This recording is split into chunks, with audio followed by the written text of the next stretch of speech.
Bombastic side-eye, criminal offensive side-eye. Back when we were still changing for the better, wanting was enough. For me, it was enough to live for.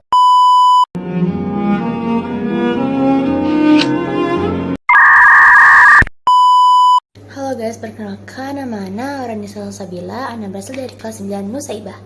Jadi hari ini Ana bakal menceritakan cerita yang berjudul Kota Tanpa Buku.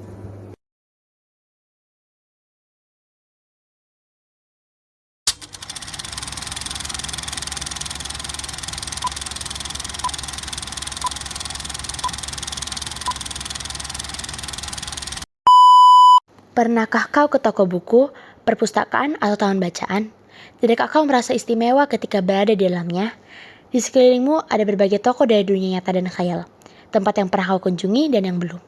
Informasi dan cerita dari masa lalu, masa kini, dan masa depan. Semua berpadu, berada dalam genggamanmu. Saat berada di antara buku, tidakkah kau merasa menjadi raja dan ratu? Ruang dan waktu seolah menyatu tanpa batas. Kau bisa terbang melintasi sekat negara dan melewati berbagai zaman. Kau bisa menyelam ke dalam samudera, melayang di angkasa, bercanda dengan aneka satwa, dan berkelana di tengah padatnya kota, juga di rimba raya. Kau tahu, buku adalah jendela dunia, kunci pengetahuan dan pintu wawasan. Muhammad Hatta, sang proklamator berkata, "Aku rela di penjara, asalkan bersama buku, karena dengan buku aku bebas." Melalui buku, manusia terbebas dari ketidaktahuan. Tempat-tempat yang dipenuhi buku adalah harapan berkembangnya pengetahuan dan wawasan. Apa jadinya jika kota tanpa buku? Pantaskah dia disebut kota? Di kota itu, mungkin kabar datang dari sumber lain, dari koran, televisi, atau internet. Mungkin informasi dan cerita datang dari cerita nenek moyang, bagi dongeng-dongeng sebelum tidur. Irama warganya pun tiada beda, bangun pagi bertebaran di muka bumi untuk berbagai keperluan. Untuk kembali pulang siang atau sore harinya. Setelah itu mereka berangkat tidur dan memulai lagi hari berikutnya. Semuanya serupa. Di kota itu mungkin ada bangunan bernama perpustakaan. Di dalamnya buku-buku berderet dalam melak yang tak berjamah.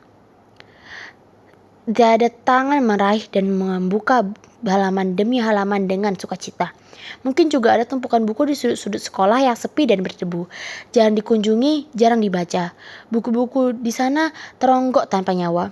Bagaimana dengan kotamu? Mungkin kau tinggal tengah kota yang megah, atau di gang sempit, di desa terpencil, di sisi pesisir, atau di kaki gunung. Adakah perpustakaan, taman bacaan, atau toko buku di dekat rumahmu? Jika ada, apakah tempat itu menjadi wadah berkumpulnya anak-anak dan warga? Menjadi pusat perkembangan wawasan dan pengetahuan? Atau hanya menjadi pajangan? Maukah kau menjadi orang yang menghidupkannya? Kau bisa mengunjunginya dan mengajak teman-teman membaca dan berbagi cerita di sana. Jadikan tempat itu sumber kegembiraan dan pengetahuan. Jika tempat itu belum ada, maka kau menjadi orang yang mulai menghadirikannya. Kau bisa memulainya dari sebuah sudut di atas rumahmu. Ajak teman-temanmu memulai langkah baru. Jangan biarkan waktu berlalu tanpa buku.